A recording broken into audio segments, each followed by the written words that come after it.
अस्सलाम वालेकुम दोस्तों, क्या आप लोग जानते हैं कि पाकिस्तान की आईएमएफ के साथ डील खत्म होने में सिर्फ 5 दिन बाकी रह गए हैं और अगर इन 5 दिनों में पाकिस्तान आईएमएफ को कन्विंस करने में कामयाब हो जाता है तो वो आखिरी किस्त 1.2 अरब डॉलर तकरीबन 1200 मिलियन डॉलर की जो आखिरी इंस्टॉलमेंट है वो रिलीज करेगी, जिससे पाकिस्तान की इकोनॉमी को सांस लेने में या थोड़ी सी बेहतरी की उम्मीद आ जाएगी और इसके साथ हमारा इंटरनेशनल लेवल पर रेप्यूट भी बेहतर हो जाएगी। पाकिस्तान में सरमायाकारी भी आ सकती है और पाकिस्तान के इकोनॉमिक इंडिकेटर में कोई भी वो आप कह सकते हैं एक पॉजिटिव मूव आने के चांसेस हैं।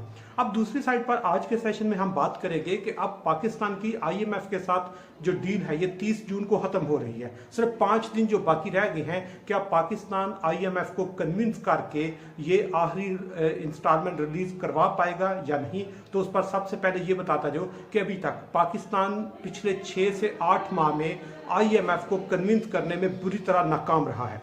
6 से 8 माह में हुकूमत या मौजूदा जो हमारा वजीर खजाना और प्राइम मिनिस्टर और इनकी पूरी टीम आईएमएफ को कन्विंस नहीं कर सकी। हमने अपने लोगों का बुरा हाल कर दिया, हमने अपने लोगों पे सब्सिडीज खत्म कर दी, उन पे टैक्स की अमाउंट बढ़ा दी, पेट्रोल बम गिरा दिए, इलेक्ट्रिसिटी की प्राइसेस बढ़ा दी, इसके अलावा जो टैक्स नेट है उसका स्ट्रक्चर चेंज कर दिया, जिससे अवाम की ज़िंदगी मुश्किल से मुश्किल तर हुई। लेकिन आईएमएफ कन्विंस नहीं हुआ। अब आखिरी 5 दिन में क्या वो कन्विंस हो पाएगा या नहीं? तो उस पर आज हुकूमत ने एक बहुत बड़ा इनिशिएटिव लिया है। उन्होंने जो इंपोर्ट के हमारे कंटेनर 6000 कंटेनर बॉर्डर पे पड़ा हुआ था वो आईएमएफ ने कहा कि उनको रिलीज किया जाए। तो उसके लिए स्टेट बैंक ने आज नोटिफाई कर दिया है कि इनका जो पेंडिंग कंटेनर्स हैं उनको फ्री कर दिया जाए, उनकी पेमेंट कर दी जाए। इंटरनेशनल पेमेंट के लिए भी ऑर्डर दे दिए हैं। कंटेनर इंपोर्ट बॉर्डर पे जो रुके हुए हैं वो पाकिस्तान में 6000 कंटेनर जो हैं उनकी एंट्री हो जाएगी, जिससे पाकिस्तान में जो सप्लाई लाइन है वो बेहतर होकर शायद प्राइसेस थोड़ी सी स्टेबल हो जाए। दूसरे नंबर पर आज हुकूमत का आईएमएफ के साथ एक बहुत बड़ी जो मीटिंग है, इनिशिएटिव लॉन्च करने जा रही हैं, जिसमें आईएमएफ को कन्विंस करेंगे। और उसके लिए आईएमएफ का सबसे बड़ा कंसर्न एक और ये है कि बजट के इंडिकेटर, बजट के जो नंबर्स हैं वो आईएमएफ के प्लान के मुखालिफ हैं, आईएमएफ के प्लान के लाइन में नहीं है। तो शायद हुकूमत जो बजट इंडिकेटर्स हैं, बजट में जो ऐलानात किए हैं, शायद उनको रिवाइज करें। और इसलिए आज जो इनकी नेशनल असम्बली में मीटिंग हो रही है, इसके साथ जो कैबिनेट में डिस्कशन होगी और जो बजट अप्रूव होगा, शायद जो बजट इन्होंने पेश किया वो अप्रूव ना हो, क्योंकि बजट एक्सपेंशनरी था। आईएमएफ ने इन पर सबसे बड़ी कंडीशन लगाई है कि आपने टैक्स रेट नहीं बढ़ाया, तो ये शायद नए जो बजट नंबर्स हों उनमें टैक्स का नंबर जो है वो बहुत ज़्यादा कर दें, जो आवाम पर एक एडिशनल बोझ होगा। दूसरे नंबर पर इस जो बजट है इसमें गवर्नमेंट ने अखराजात बहुत ज़्यादा किए, अखराजात का मुंह आवाम की तरफ खोल दिया, जिससे वो आईएमएफ बहुत ज़्यादा नाराज़ था। आज जो नया बजट नंबर्स हों उसमें एक्सपेंडिचर कम हो, टैक्स का रेट बढ़ जाए, जिससे फिर ये आईएमएफ को कन्विंस करने की कोशिश करेंगे। और बता रहा हूं कि पिछले अगर 6 से 8 माह में आईएमएफ इनसे कन्विंस नहीं हो पाया तो शायद अगले 5 दिन में वो इनसे कन्विंस नहीं हो पाएगा। और अगर आईएमएफ कन्विंस नहीं होता तो अगला जो फाइनेंशियल ईयर 1 जुलाई से शुरू होगा उसमें लोगों के हालात मुश्किल से मुश्किल तार होंगे, क्योंकि हमने जितना बजट बनाया है वो सारे का सारा कर्ज की बेस पर होगा।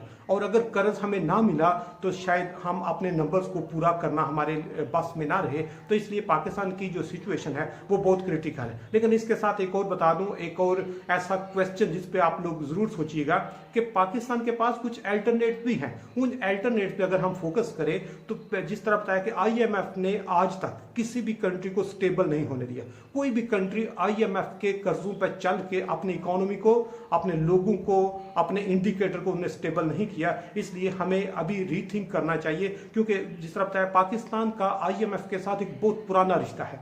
दुनिया में सबसे ज्यादा टाइम्स आईएमएफ के पास पाकिस्तान गया है। पाकिस्तान जब से बना है पिछले 75 साल में हम उनसे 23 डिफरेंट प्रोग्राम 23 टाइम्स आईएमएफ के पास गए हैं, विच इज हाईएस्ट नंबर। दुनिया में कोई भी कंट्री इतना टाइम आईएमएफ के पास नहीं गया जितने टाइम पाकिस्तान गया है, लेकिन अभी तक भी स्टेबल नहीं हुआ। तो इसलिए हमें 24 बार जाने से पहले सोचना होगा कि क्या ये एक टिपिकल स्टाइल होगा या क्या ये सिर्फ पाकिस्तानी लोगों पर बोझ होगा, क्योंकि इस वक्त हर पाकिस्तान में पैदा होने वाला बच्चा 2,28,000 रुपये का मकरूज है, और अगर अगला एक साल इसी तरह रहा तो हमें 20 से 25 अरब डॉलर मजीद ऐड करने पड़ेंगे, जिससे ये बोझ कम होने की बजाय बढ़ता जाएगा। इसलिए हमें अभी बैठ के सोचना होगा कि हमने अपने मुल्क को इंटरनल रिसोर्सेज पे चलाना है या एक्सटर्नल रिसोर्सेज पे चलाना है, और जब ये फैसला कर लेंगे तो उसके बाद इकोनॉमी को चलाना मुश्किल नहीं होगा, क्योंकि पाकिस्तान के पास रिसोर्सेज की कमी नहीं है, पाकिस्तान के पास फंडिंग की कमी नहीं है, पाकिस्तान के पास लोगों की कमी नहीं है,